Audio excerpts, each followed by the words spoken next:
Hey guys, welcome to my YouTube channel. This is my first play and explain video, so let me introduce myself a little bit. My name is Felix and I'm from Austria and I'm a professional poker player. I mainly play Nl200 to 1K and I mainly play rec tables. But for the purpose of entertainment education, I think it's better to play Zoom because we will get in more hands and it will be more interesting for the audience, I think. So the idea is we will start with 2 tables and then we still can cut it down to 1 if the action heats up. Jack 7 normally isn't an open, but if I expect that this big blind is a weaker player, I can widen my opening range. Of course, if the small blind is aware of this, you have to be careful because he could just 3-bet more or less any 2 against you, and then you're just burning money. 3 is also, in theory, close open at 200 zoom in the cutoff. And if we get 3-bet, it will be, depending on the sizing, a mix between call and fold. So we get a board on which we do have to do a lot of checking, but it's not completely as bad as it might look at first glance. He doesn't have 6 for offsuit. Sure, he has 6 for suited, but that's only for combos. And in those positions, we also have all the sets. Versus UTG, I wouldn't open threes or deuces. So UTG versus big blind, we might have to range check actually.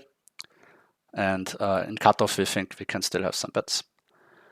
Now on the turn, I think it's just a 75 spot. We still want to bet very thin with hands like ace-5, 6s, 7s, 8s. And of course turn queen x.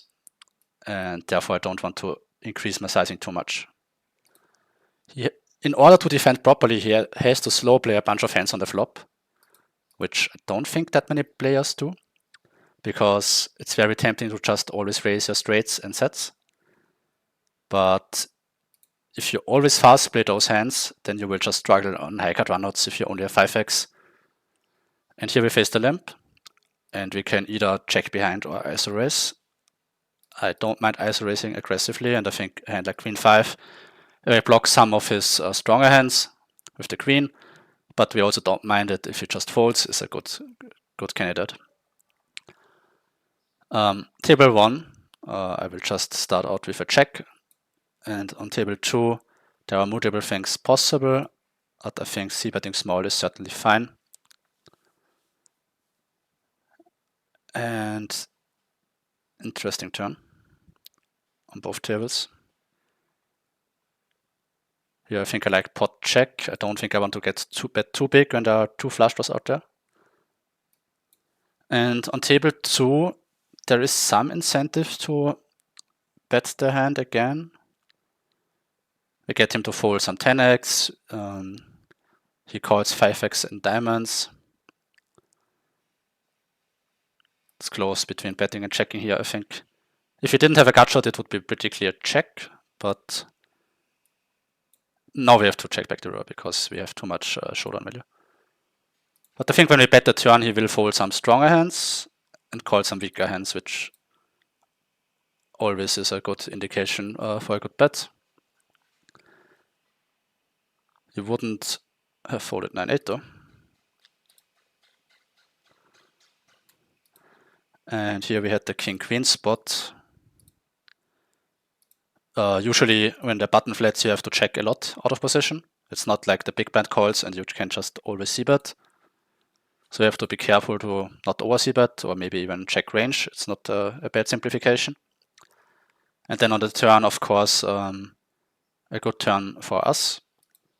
But we still can't bet all of our gut shots, and because our range is still too wide, we have our entire cutoff flatting range, and here's a very condensed button flatting range. And I think if the turn was like the king in clubs, an overbet sizing would also be a fine choice. Here we call. Here we have a 3-bet on table right. I'm gonna try to call the table on the left side, table 1, and the table on the second side, table 2.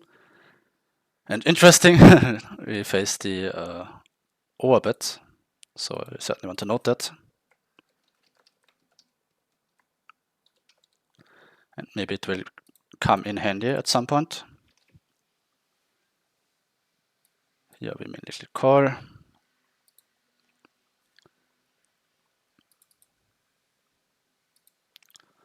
And also we want to note the sizing.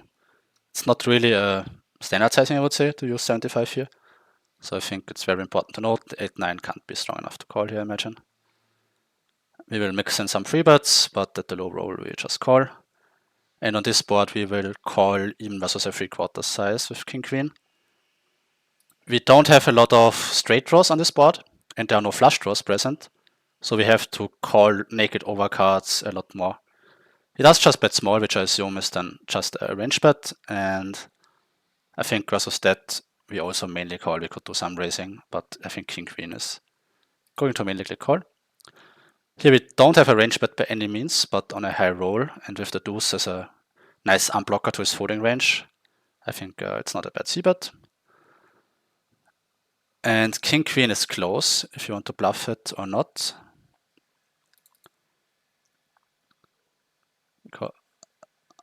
When it's close, I mean, we have King Check, we have Queen Check. I don't think it would bluff in theory, but I think in practice it's probably not so bad. On table right, we have to check back. He can donk a lot on this turn, and I don't think he does it, so we have to be very careful. I do think I like betting, and when I had a 10, I would mainly bet 75, so that is the sizing I'm going to use. We will also have some blocks for 9x, 7x, potentially some overbets, so I think every sizing here should be fine. And here we have deuces, threes, fours to bluff. I think it's pretty. I mean, queen high is just too strong to bluff, I think. We try to get him to fold king high.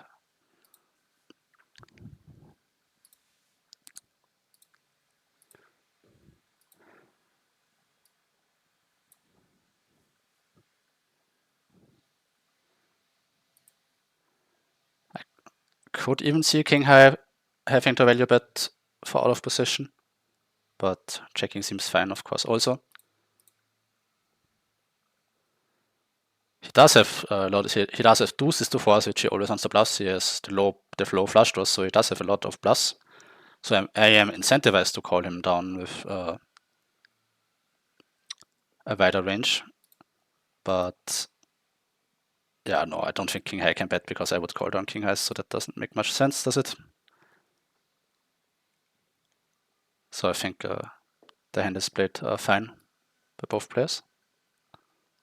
Queen 9 is close. Actually, I think I would have rather not opened it because they're only racks.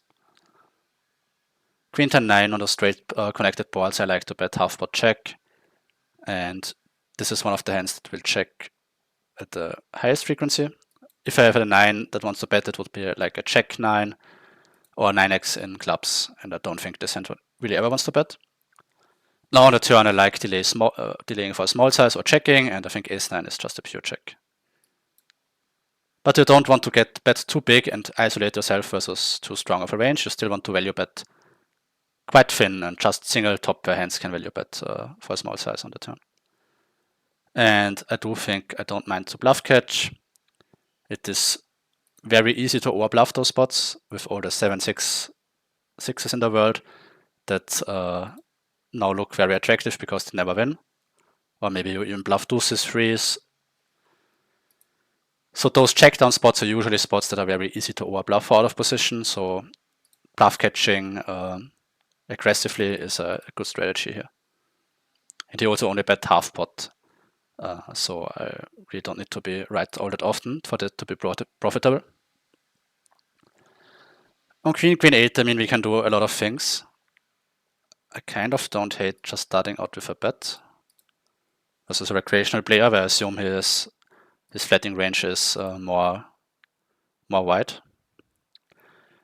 Ace-9 suited will be a call. King 9, Queen 9 suited are the ones we start to 4-bet. Ace-9 I personally just call. And this is not a great board for us. And a board on which we get to overfold versus a small size. That being said, I'm not sure if this hand is a continue. Pretty close.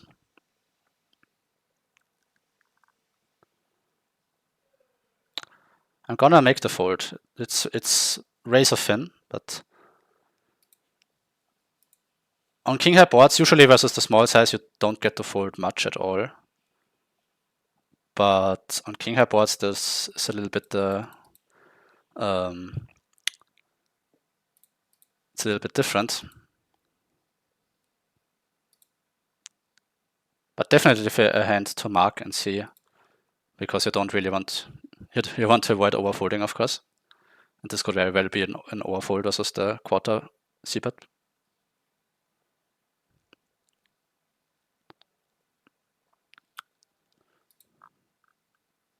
Yeah, I don't know. In retrospect, I think I would have rather called. Anyway, table right is again half pot check. And we will mainly check, but betting is also not the worst, especially with the ace in hearts. But on a low roll, we check. And on table one, this is just a great board for us. And we blind, we can bet 25 with range. You could, of course, also use a very big size and then play a more polarized strategy. That's also very fine. On table two, we face the overbet, which I'm not really a big fan of. Easy fold on table one, of course. Because he basically says he has a 6 or better. I think betting 75 on the turn would be a more appropriate size for the spot. And the plan will also be to call down. Table one, we have a nice spot with the cold collar. Yeah, pretty interesting. I do think I will click call though. Here's a straight, that's fine. And he also calls. Very weird. Very, very weird. When he also calls, I expect he has a lot of queens checks. Is queen suited type of hands? I think I just go 25%. Of course, a very much a freestyle spot with the freeway 4-bet pot.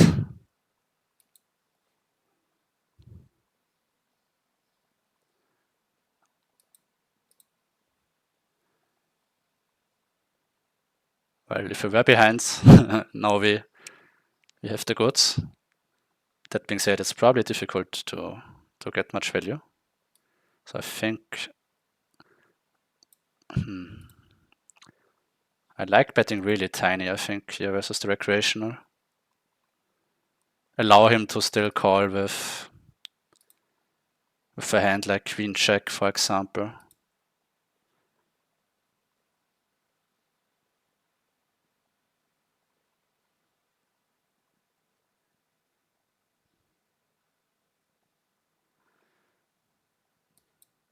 King 8 is close, I think, versus 2x.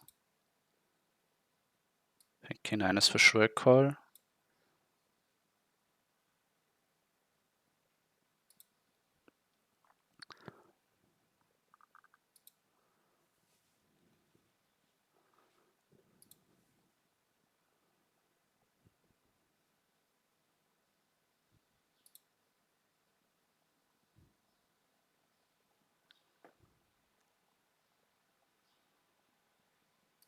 So here we know he overcalls 3 bets and call folds. So it might be, I mean, of course you can't really base a strategy on one hand, but it might be good to triple versus him because he folded with a very little SPR left. Of course he could have just had a missed flush draw, but even then he decided to call instead of raise it. So it is probably profitable versus him to triple in most spots. At least that's my first assumption after that hand.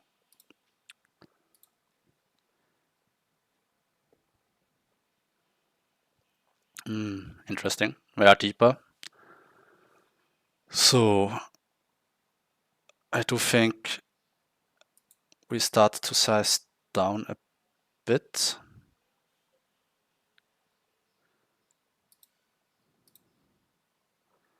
Actually, I think it's fine to still go 10. If I'm 115 to 150 big blinds deep, I like to size up. But if I'm even deeper than that, I like to either maintain my free bet sizing or actually decrease it. I think here we mainly call. And of course, great board for us. On table left, we will start with a small c-bet. And here, after he bet big on the flop, we can actually start to implement a donking strategy. Unfortunately, we get the fold. And if he raises, we can free bet. So when we donk the turn, we don't say we have a 9. We just say, hey, we check call your big size on the flop. You can still c-bet air. We can't call air. And we also have a lot more trips than you. So now I can start donking, and I can do this with a very wide condensed range. And he should still raise very aggressive against that. And which leads to us again free betting versus his raise. Otherwise, he could just always raise a good check or an overpair and then check behind on the river, which would be pretty much a disaster. On table 2, I think these sort of hands, I mean, it's probably a bit loose of an open, but if you open it, I think you always have to c-bet, or most of the time at least, because the hand can't really check call and it has a lot of backdoor potential. And like 9-8, for example, could also check, but then like 5-8, I think really prefers to bet. On a turn, we have to check infinite, and this hand will also get in there. Here we have a pure check raise on table 1. It's interesting because it was three-way action, if I'm not mistaken. And he does c-bet, so this could certainly mean that his range is a lot stronger. And I think on table 2, I do have a mandatory bluff with my hand. And I do think a lot of different sizings make sense. I do like overbetting because I have 6x. I can overbet every overpair that checks a turn. I can overbet every 6. I can overbet a decent check. So I think it's a fine strategy. He has to call a lot of 10x, and we just get a lot of value with this line. You do, of course, have to be very careful not to overbluff those spots. But I think 8 high should be good to bluff. Ooh. Gets called very light. So that's, of course, also very noteworthy here.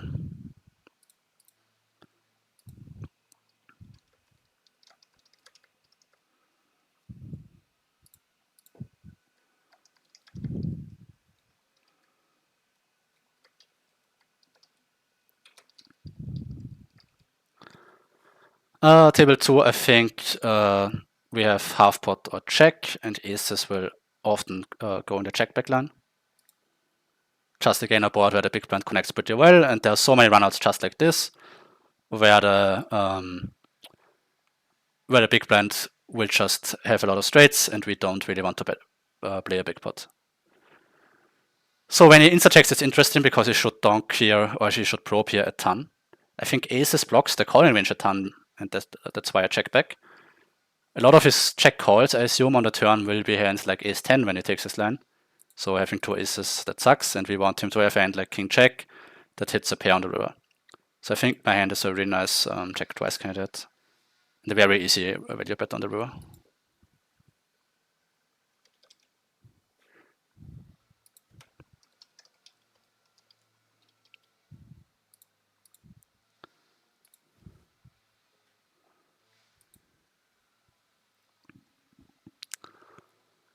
So as a small sizing, we do a lot of raising. On 25, I will still just call. But we raise king queen a lot, and we also raise the suited king x and suited 8x a lot versus this sizing. Queen 5 is close. Don't hate calling versus a weaker player who is pretty face up.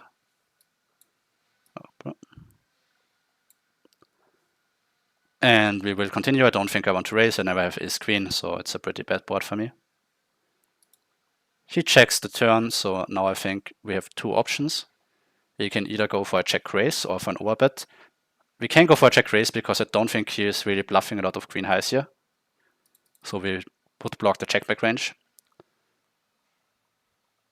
But I think mainly overbetting is also fine. He does check, and I do think that we want to bet very big here on the turn because we are not really incentivized to bet the end like ace check or 10x or king 5. So when we bet, we say we have like king 9 at least, where we have the top pair plus a straight draw.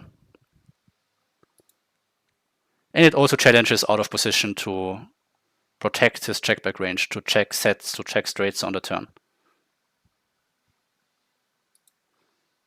And if he doesn't do that, and his range is just weakish one pair type of hands, then he will have a very tough time dealing with those sizings.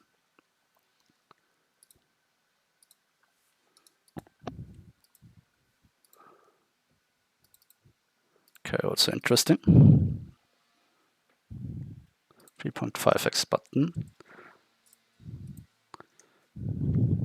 It's always important to take notes. I mean, I won't take as many notes as usual because I'm making the video, but I think a lot of win rate comes from deviating from your standard play, and having notes is just very helpful to achieve that.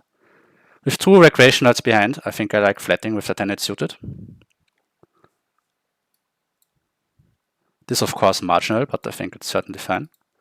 And ace king queen is another one of those boards where we can have a pretty high betting frequency. But it is two-tone, so I don't think it's a range bet. But I think ace 3 with the backdoor flush is still getting in there quite a lot. And on table 1, I think I like betting small or checking, and I think 10-8 does benefit a lot from betting. It's really nice if you just fold king queen, and we also have a lot of backdoor potential if you get raised or are behind. And on the turn, I like playing pot check. You should not really raise on the flop, so he still has all the check 10s, so you don't want to get too crazy with your sizings. And ace 3 is always checking. And also important to check strong hands here, not only weakish hands. So he calls, kind of an interesting spot because you could potentially overbet, hope that he folds like queen 10 and calls with 7-8. But versus a recreational, I'm not sure if this is a great strategy. And after check-check, we have a 75 or block bet. And I think betting 75 with the lower kicker, unblocking his king check, queen check, that can hero call us is a good strategy. And on table 1, we have an easy check back and mainly win. Oh, okay. Not bluffing mandatory, also a very important hand to note. And I think the queen 9 from him is played pretty well. Yeah, I like it. Maybe you could raise the river, but I think the turn check is nice.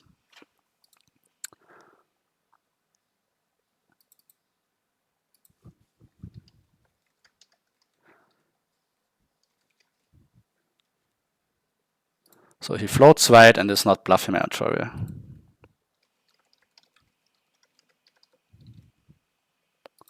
At least not on the river. So this is a spot that I would size up a little bit. We are 140 deep. So I'm going from 211 from 10, which is my usual size.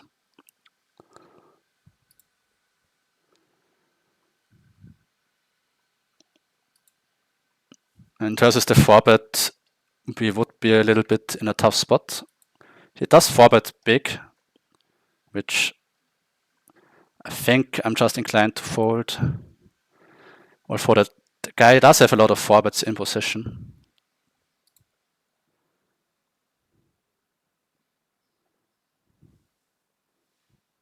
It's a pretty marginal spot. Versus 23 and the guy that's aggro in position, I think I always have to call. Versus the bigger size, it's really close, but that's call for the video. Don't think this could be a pretty bad call if you play against someone who is not 4-betting enough in position. But I think this player isn't too passive. And here, I think we want to play very aggressively once we do call. We are a little bit deeper than usual, so I'm not so sure if about my 100 big blinds deep. I think you can just jam here. And he still has to call queens and stuff a lot. I still don't hate jamming, actually. Of course, this happens a lot and you are behind, but he's also going to have queens, he's going to have flush draws. That's a nice cooler for us. So let's sit out and talk about this hand a little bit. And here we check down and now he bets big. I don't think I want to fold. For what reads did you have? Was this the guy that doesn't bluff? No. Okay, so let's talk about this hand a bit. So pre-flop, as discussed, it's very marginal. And on the flop, you usually want to play very aggressive here. If the board was rainbow, you would just ring click because you don't really have bluffs that can, you can't, I mean, you could jam queen check, I guess, maybe, but that's also not great. But you can't jam like naked ace check off. But here we have plenty of flush draws that could jam. And that incentivizes him to call down with, to bet call a hand like pocket queens, to bet call a hand like ace 10. So it might seem a little bit stupid to jam it in with king 9 here, especially when you're a little bit deeper. But the thing is, he will stack us almost runouts anyway, right? We are not calling king 9 pre-flop to fold when we hit top pair. It's just way too strong up in our range.